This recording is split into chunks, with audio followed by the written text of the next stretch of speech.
ফ্যাসিবাদের দোসররা সরকারের বিরুদ্ধে ষড়যন্ত্র চালাচ্ছে বলে মন্তব্য করেছেন স্বরাষ্ট্র উপদেষ্টা জাহাঙ্গীর আলম চৌধুরী। অপারেশন ডেভিল হান্টে কোনো অপরাধী ছাড় পাবে না বলেও জানান তিনি। এদিকে ১৫ বছরের ধ্বংসস্তূপে দাঁড়িয়ে দায়িত্ব পালন সবচেয়ে চ্যালেঞ্জিং বলে মন্তব্য করেছেন আইন উপদেষ্টা। রাজধানীর রাজারবাগ পুলিশ লাইনে কর্মশালায় এসব কথা বলেন তারা। মাহতাব মিনহাজের প্রতিবেদন। দেশের পরিবর্তিত পরিস্থিতিতে মানবাধিকার ও পরিবেশের উপর গুরুত্বসহ আইন প্রয়োগ শিরোনামে স্বরাষ্ট্র মন্ত্রণালয়ের উদ্যোগে কর্মশালা।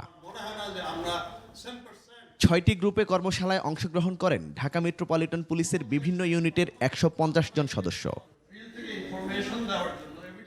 উদ্বোধনী অনুষ্ঠানে প্রধান অতিথি হিসেবে উপস্থিত ছিলেন স্বরাষ্ট্র উপদেষ্টা জাহাঙ্গীর আলম চৌধুরী। আরও ছিলেন আইন উপদেষ্টা আসিফ নজরুল ও শিল্প উপদেষ্টা আদিলুর রহমান খান।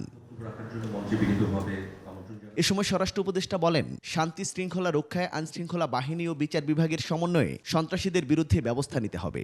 অপরাধীদের আইনের আওতায় এনে অপারেশন ডেভিল হান্টকে সফল করতে হবে। আইন শৃঙ্খলা বাহিনীকে আরও তৎপর হতে বলবো। অপারেশন ডেভিল হান্টকে আমি বলবো, no devil should be escape from law enforcing agencies.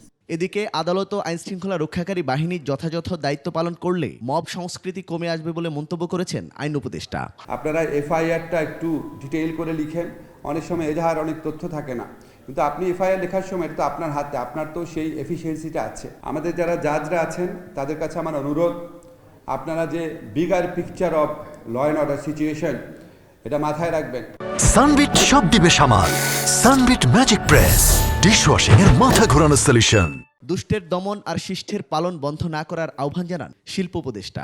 জানান, মানবাধিকার রক্ষা করে কাজ করতে হবে পুলিশকে। বেসিক হিউম্যান রাইটস প্রিন্সিপালকে আপহোল্ড করে সমস্ত আইন শৃঙ্খলার বাহিনীগুলো এগিয়ে যেতে পারে। এই কর্মশালার মধ্য দিয়ে একটি চমৎকার পুলিশিং ব্যবস্থা চালু হবে বলেও আশা করেন তিনি। আমরা এর থেকে বিচ্যুত হব না। মাহতাব মিনহাজ, ২১ টেলিভিশন, ঢাকা।